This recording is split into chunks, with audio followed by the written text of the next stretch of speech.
Claude responded. My name is Walter. No, wait. Let me get this right for you. My name is Walter. No, wait. Let me get this right for you. I want to make sure whoever's listening to this knows exactly who's talking, because in a minute you're going to understand why that matters more than it should. The clerk's name was Denise. I know that because I'd been coming into that credit union on Maple Street for 19 years, and Denise had been behind that counter for at least 12 of them. She had a laugh that carried across the lobby and a way of asking about my knees before she asked about my business, because she knew I'd had both replaced, and she genuinely wanted to know if I was still golfing. She'd asked about my wife by name for 2 years after Eleanor passed, which I noticed and appreciated, because most people stop asking after the first year, like grief has a warranty that expires. On a Tuesday morning in November, I walked through the glass doors of Heartland Community Credit Union on Maple Street in Springfield, Illinois, at 9:40 in the morning, approached her window, and asked to withdraw $2,500 from my personal checking account for a roof repair I'd been putting off since summer. Denise smiled at me the way she always did. She asked for my ID. I handed it to her out of habit, the way you hand over your license at a traffic stop even though the officer already has your plate. She typed. She looked at the screen, and then something in her face changed. It wasn't the look of someone processing a normal transaction. It was the look of someone whose training had just kicked in ahead of her expression, the way a person's hand pulls back from a stove before their brain catches up to the fact that it's hot. She looked at that screen a beat longer than she needed to. Then she looked up at me, and she was working hard at keeping her face neutral and not quite managing it. She said, "Mr. Prescott, could you give me just one moment?" She picked up the phone at her station. She turned partway away from me and spoke low enough that I couldn't make out the words. She set the phone down, looked back at me, and said, "Someone's going to come speak with you, if that's all right." "Won't be but a minute." I said, "Denise, what's going on?" She said, "I'm going to have Mr. Oyelleran come out and talk with you. He's the branch manager. Just give him 1 second, Mr. Prescott." She'd said my name twice inside of a minute. I'd spent 41 years as a claims adjuster for a mid-sized insurance company, the last 16 of those running the fraud investigations unit before I retired, and I know what it sounds like when someone is managing you gently toward bad news. I'd used that voice myself, more times than I could count, sitting across from people about to find out their policy didn't cover what they thought it did.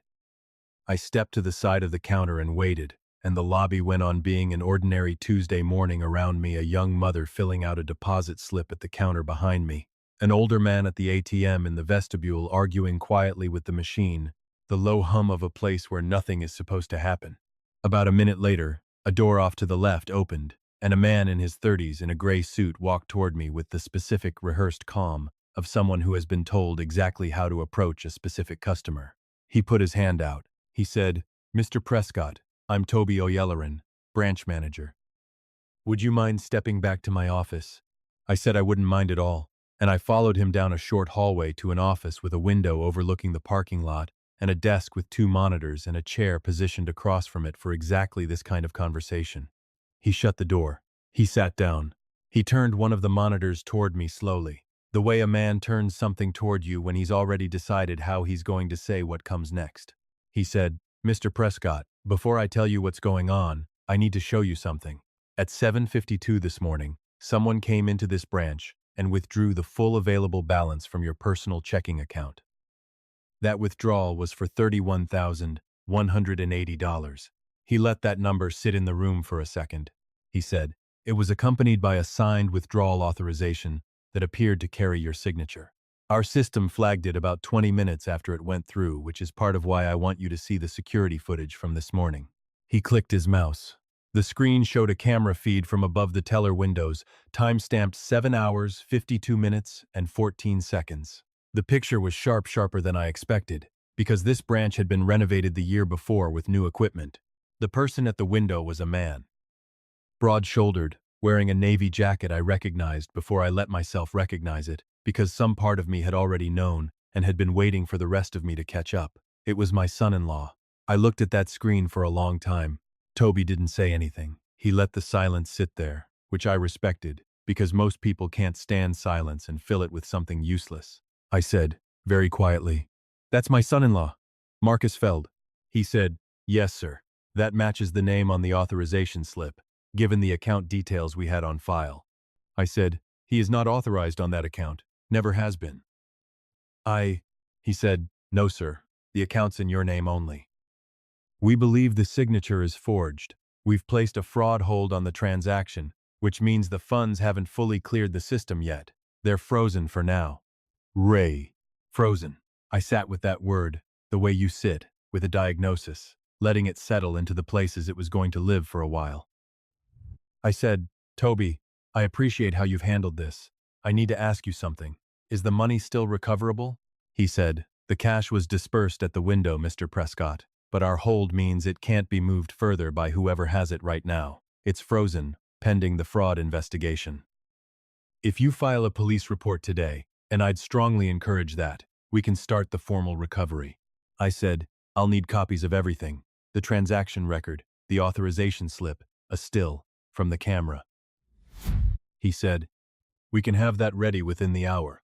I said, "Thank you," and I sat back in that chair and looked at the frozen image on the screen, my son-in-law in his navy jacket at my credit union at 7:52 in the morning while I was at home feeding my dog and had no earthly idea what he was doing across town. But here's the thing, Marcus didn't know. Here's the part that changes everything you're about to hear, and I want you to hold on to it, because everything, before this moment, sounds like a man getting robbed, and everything after it is something else entirely. What Marcus did not know, when he walked into Heartland Community Credit Union at 7:52 on a Tuesday morning and forged my name onto a withdrawal slip, was that 6 weeks earlier I had moved the entirety of my actual savings to a different bank altogether. The $31,180 sitting in that account wasn't my real money, it was bait.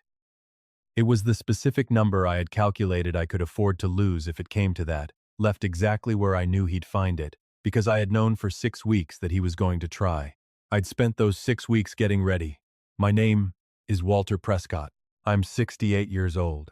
I live in Springfield, Illinois, and the education that landed me in that chair in Toby Oyeleron's office cost me $31,000 in frozen funds and 16 years of fraud investigation training and the particular, unsentimental patience of a man who spent his whole career reading claim files that other people hoped he'd sign off on without reading too closely. My son-in-law made the mistake that everyone who's ever tried to take something from a claims man eventually makes. He figured that because I was old and recently widowed and grieving, I wasn't paying attention. I am always paying attention.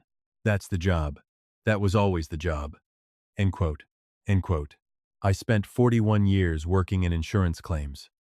The last 16 running the Special Investigations Unit for a company out of Peoria, the unit that exists specifically to catch the claims that don't add up, the staged accidents, the inflated damage estimates, the fires that start a little too conveniently after a business goes underwater. I started in that unit in 2006 with a caseload nobody else wanted and a supervisor who told me I had an unhelpful amount of patience for detail, which I took, correctly, as the highest compliment I ever received in that building. By the time I retired in 2022, my unit had a recovery rate that got written up in an internal company newsletter and a reputation across 3 states that I'd built one file at a time.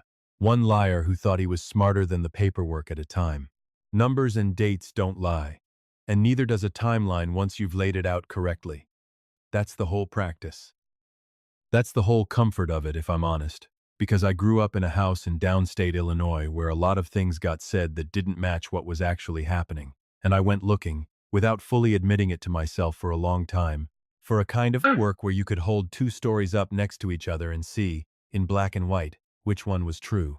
Eleanor used to say, I became a claims man because I was too stubborn to ever be told I was wrong, and she'd say it with a particular look she reserved for things that were both loving and accurate, because she was usually accurate about me.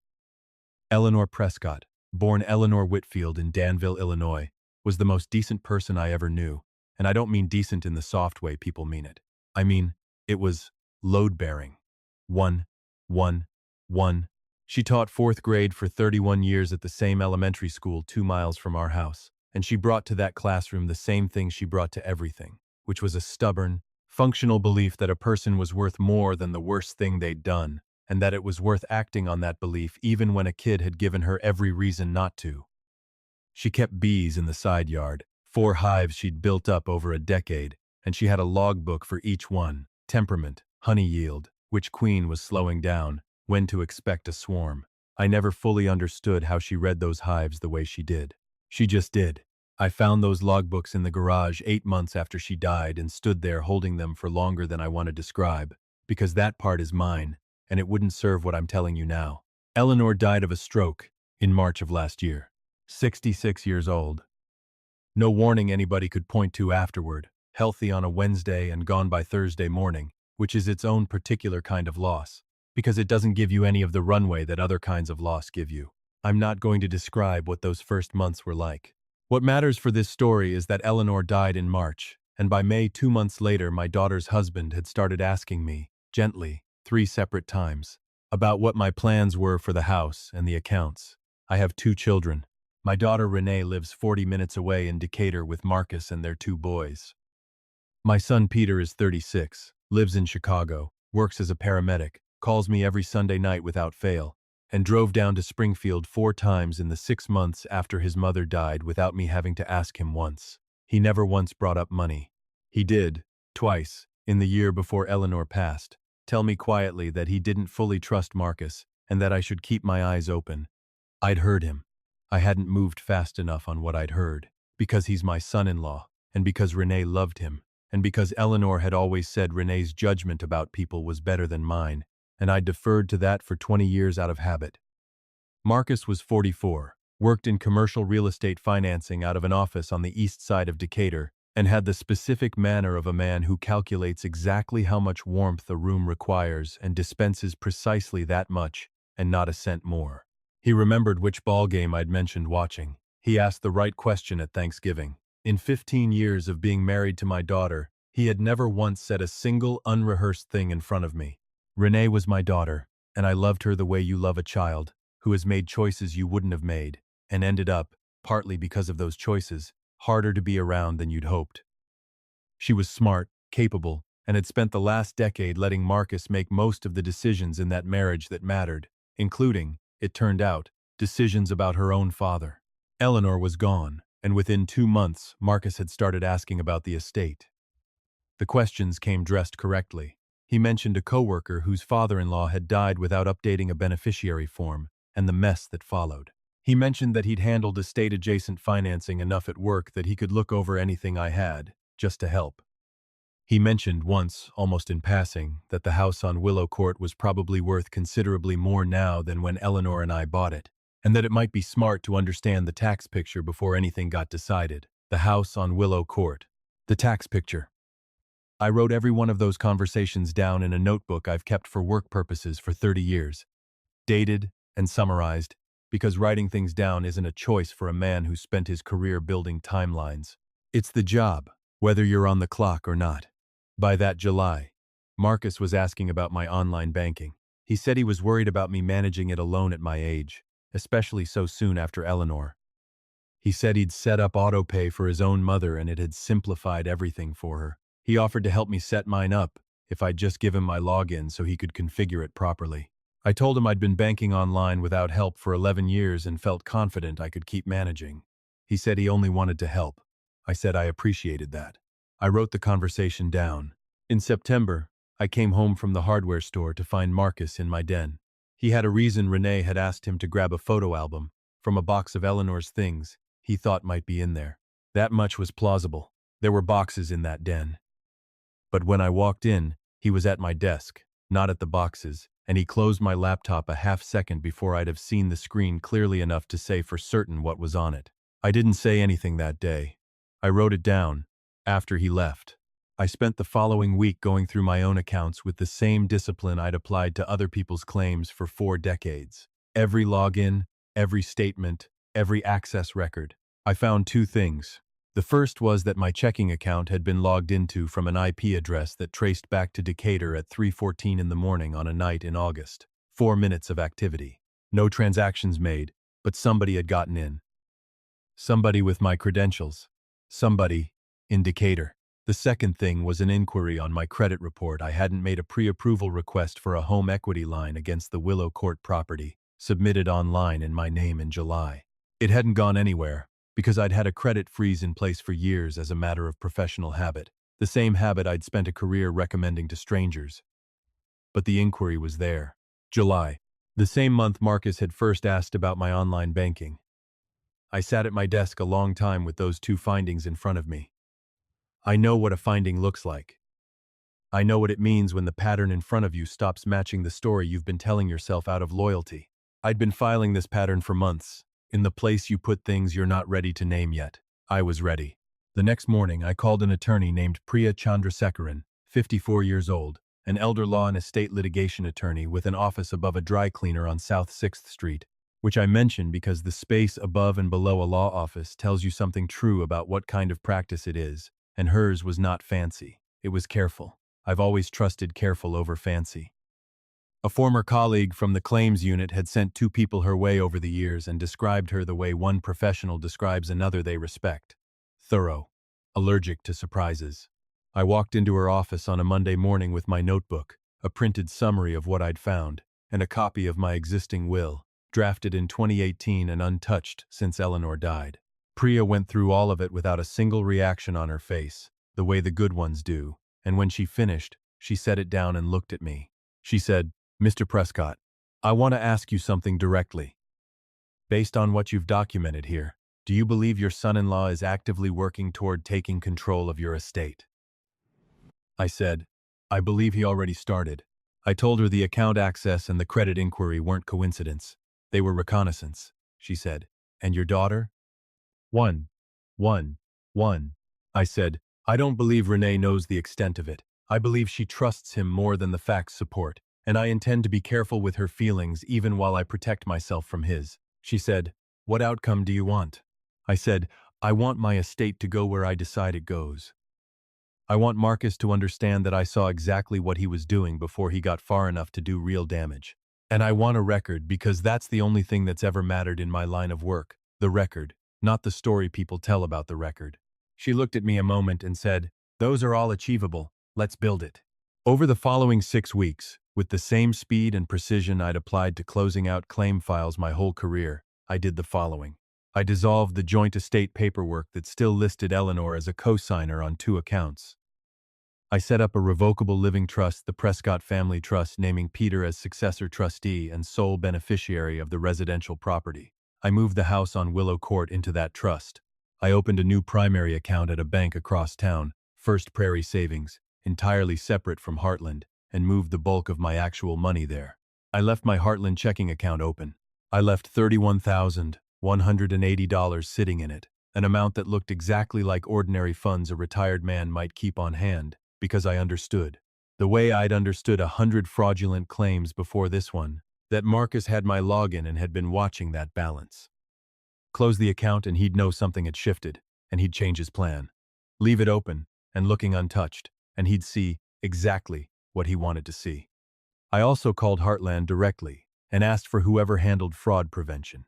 I was connected to a woman named Carla Whitmore in compliance. I told her what I'd found and what I expected was coming. I gave her the account number and asked her to flag it for enhanced monitoring and call me the moment anything moved. Carla said, "Mr. Prescott, in 18 years doing this job, I've gotten a call like this maybe 4 times. I asked how those had turned out. She said, "Every one of them ended up fine for the person who called." I said, "Good. That's what I'm hoping for." 6 weeks later, on a Tuesday morning, I drove to Heartland to make a small, ordinary withdrawal, and Denise froze at her window. I filed the police report that same afternoon at the Springfield Police Department on 11th Street. The officer who took it, a young woman named Ortega, wrote down every detail, with a level of care I recognized and respected, and told me that given the amount and the strength of what I had, the case would go to their financial crimes unit. She took the security still, the forged authorization slip, and the full transaction record. The detective assigned was a man named Douglas Omri, mid-40s, quiet and exact, who called me the following week and asked me to bring in everything I had.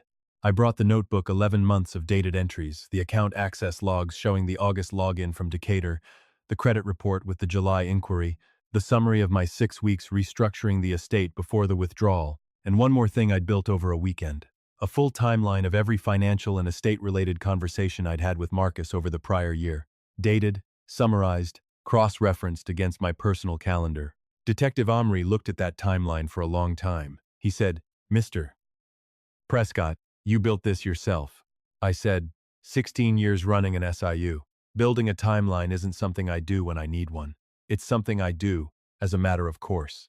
He asked about the July credit inquiry, and I walked him through the bureau report showing the Decatur IP origin and the August login, and Heartland's own written confirmation of the anomalous access once I'd flagged it.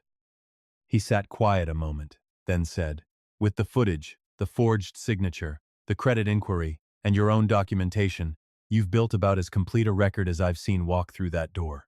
I said, that was the intention.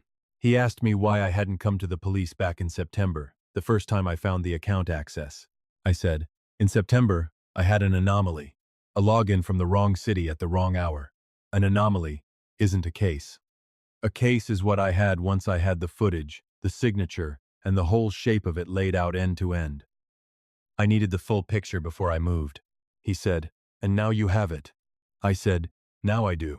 He told me they'd open the investigation and be in touch within the week. I called Peter from the parking lot outside the police station. He picked up on the second ring. I told him everything, the credit union, the footage, the forged signature, the 6 weeks I'd spent quietly rebuilding the estate before any of it happened. He listened the whole way through without interrupting, the way he listens when he's actually listening instead of waiting for his turn. When I finished, he said, Dad, how long have you known? I said, I've had the documentation building since September. I've known what it was since then. I didn't tell you sooner, because I didn't want you carrying something you couldn't act on. He was quiet, then he said, Are you all right? I said, I'm clear. That's what's available to me right now, and I'll take it. He asked if I wanted him to come down. I said, not yet. Wait till I know the timeline on the investigation. There'll be a point where I need you here, and I'll tell you when that is. I do. He said, okay, then. And Mom would have called this a year ago. I said, I know. She always read people faster than I did. Numbers I've got. People take me longer. He said, you got there though. I said, I did. I drove home to Willow Court and sat on the back steps in the November afternoon, looking at Eleanor's side yard where the hives sat quiet for the winter, structurally sound because she'd built them right, but already a little untended at the edges without her checking on them. I thought about the logbooks in the garage. I went and got them, and I sat with them on the steps for an hour, reading her handwriting through 3 seasons of a project I hadn't known how to keep up on my own. I started, for the first time, to understand what she'd actually been doing out there, and why. I went inside and made dinner. Peter and I talked for half an hour that night about nothing important, and he didn't ask about Marcus again, and neither did I, because there wasn't anything left worth saying that wasn't already sitting on Detective Amry's desk, moving through a process with its own clock. That investigation ran 10 weeks. Detective Amry called me 4 times, and eventually, an assistant state's attorney named Harold Voss got involved, methodical, unrushed, who read through my documentation with the kind of attention it deserved. What they established was this. Between May and November, Marcus had gotten into my banking credentials through the laptop in my den the day he'd claimed to be looking for a photo album, confirmed later by digital forensics on the session logs. He'd used those credentials to track my balance for close to 5 months. He'd submitted the July home equity request, stopped cold by my credit freeze. He'd forged my signature on a withdrawal authorization and walked it into Heartland, where Denise's training had caught what it was supposed to catch. The forensic pull off his phone, done under a warrant Detective Amry secured in December, turned up a notes app where Marcus had kept a running log of my account balance for 5 straight months. The last entry was logged that Tuesday morning at 7:31, 21 minutes before he walked through Heartland's doors. It read, balance confirmed, $31,180. 18. Going today, before he's up. 7. He'd been watching that number the whole time. He picked a Tuesday because he figured I had no reason to check my balance before 10. No errands, no appointments, nothing to interrupt him. He had no idea I'd put that morning on my own calendar 6 weeks in advance. He had no idea I'd told Toby O'Yelleran to call me the second anything moved on that account. He didn't know about Carla Whitmore in compliance, or the monitoring flag, or the account sitting quietly at First Prairie Savings holding what the Heartland account only appeared to hold. He'd spent 5 months watching a number on a screen and walked into a building to take it, without once suspecting the building was already waiting for him. Renee, When the case reached her through the texts and emails she and Marcus had exchanged about the plan, told Detective Amory she'd known Marcus was worried about money but hadn't let herself know. I think. Close Kide. Close Kide. If I'm being fair to her how far he'd taken it, she hired her own attorney, separate from his, and gave a statement expressing what Detective Amory, in his dry, precise way, described to me as significant and somewhat late concern. Marcus was charged in February with theft, forgery, and identity deception. The case was built on the security footage, the forensic record of the credential access, the phone data, and that 731 notes entry. His attorney entered a not guilty plea, and the case was set for trial that spring. Marcus didn't contact me between the withdrawal and the charges. I didn't contact him. Peter called every Sunday, same as always, and we talked about his shifts, the bees, the books I was working through, and mostly we didn't talk about Marcus, because there wasn't anything useful left to add to what was already moving through the system on its own. I went back to see Priya in December, once the charges were filed, to confirm the trust was airtight. She reviewed it and told me it was clean, unaffected by anything happening in the criminal case, the house and my real assets fully protected regardless of outcome. I asked her about the $31,000. She said, the recovery process is underway through the credit union. Given the fraud hold and the strength of what you've got, Heartland's indicated they expect to make you whole. Might take a few months. I said, I know. I left that money there willing to lose it, if that's what it took to build the case. I never expected to get it back. If I do, that's better than what I planned for. She looked at me and said most people wouldn't think about it that way. I said most people didn't spend 16 years running a fraud unit. She almost smiled. Marcus took a plea in May. Full restitution, a suspended sentence, 5 years of probation, a permanent mark on his record. Harold Voss called me after it was final and told me it was the strongest resolution the evidence supported. I told him I understood, and that I was grateful for the care he'd put into it. The restitution came through in July. I deposited it at First Prairie and noted the date in my book, same as I'd noted everything else, and then I sat at my kitchen table with a cup of coffee and let myself feel that it was actually over, which is a different kind of sitting than sitting in the middle of something, and it takes its own kind of time to get used to. Peter drove down from Chicago the weekend after the plea, and we sat out by the hives in the July heat, and he helped me figure out one of the plants Eleanor had put in along the back fence that I could never identify from her notes alone. He knew, because she'd told him about it once, years back, and he'd remembered the way he remembers things. He said, she put that in because the bees go crazy for it in late summer. She told me once it was the last good nectar flow before fall. I said, I've been trying to work out what it needs. He said, less water than you'd think. It's in her book somewhere. We found the page later. She'd written it just like that. Less water than you'd think. That was Eleanor, down to the margins of her own handwriting. We talked about Marcus once that afternoon, for maybe 10 minutes, the way people talk about something that's settled but not entirely behind them. Peter asked how it had gotten this far, and I told him I thought the answer was the same answer. It always is, with people who try this somewhere along the way. He'd decided I wasn't paying close enough attention for it to matter, and that belief felt comfortable enough to him that the plan became real before he ever stopped to ask himself what paying attention actually looks like, coming from a man who spent his career doing exactly that for a living. Peter said, he should have known better than that. I said, he knew who I used to be at Thanksgiving. He never once asked who I actually was. He said, that's a strange way to put it. I said, it's the only way I know how to put anything. The hives are doing all right. Not what Eleanor had them doing. I don't have her hands for it. Not yet, but better than they were in June.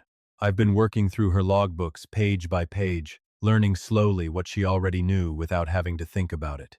The back fence bloomed right on schedule in late summer, exactly the way her notes said it would, and I stood at the kitchen window more mornings than I'll admit and watched the bees find it, and I think she'd have been satisfied by that.